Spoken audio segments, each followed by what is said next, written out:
નમસ્કાર દર્શક મિત્રો, ઇન્ડિયા 24 ન્યૂઝમાં આપ સર્વનું હાર્દિક સ્વાગત છે. આપ જોઈ રહ્યા છો ગુજરાતના અને દેશભરના સમાચાર. શ્રાવણનો છેલ્લો સોમવાર અને સોમવતી અમાસના દિવસે ઠાસરામાં નીકળી શિવજી કી સવારી શોભાયાત્રા. ખેડા જિલ્લાના ઠાસરા ખાતે આજ રોજ શ્રાવણ માસના અંતિમ દિવસે એટલે કે અમાવસ્યાના દિવસે જેને સોમવતી અમાવસ તરીકે પણ ઓળખાય છે, આ દિને ઠાસરા શહેરની અંદર શિવજી કી સવારી કરીને ભગવાન મહાદેવની ભવ્ય શોભાયાત્રા નીકળી હતી. આ શોભાયાત્રા ઠાસરા શહેરમાં આવેલ નાગેશ્વર મહાદેવ મંદિરથી નીકળીને ઠાસરાના વિવિધ વિસ્તારોમાં રહીને સમગ્ર નગરમાં આ યાત્રા નીકળતી હોય છે. આ યાત્રા દરમિયાન કોઈ અનિચ્છનીય બનાવ ના બને એ માટે ચુસ્ત પોલીસ બંદોબસ્ત પણ જોવા મળ્યો હતો.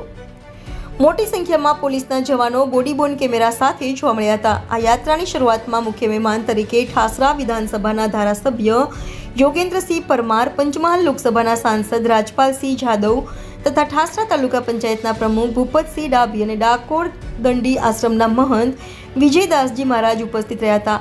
આ યાત્રા દરમિયાન મોટી સંખ્યામાં ભાવિક ભક્તો શિવજીની શાહી સવારીમાં જોડાયા હતા અને હર હર મહાદેવના નારા સાથે સમગ્ર માર્ગ મહાદેવમય બન્યો હતો. રિપોર્ટર પ્રવીણસિંહ સોલંકી સાથે bureau chief Navdeep Raval, India 24 news, Kheda.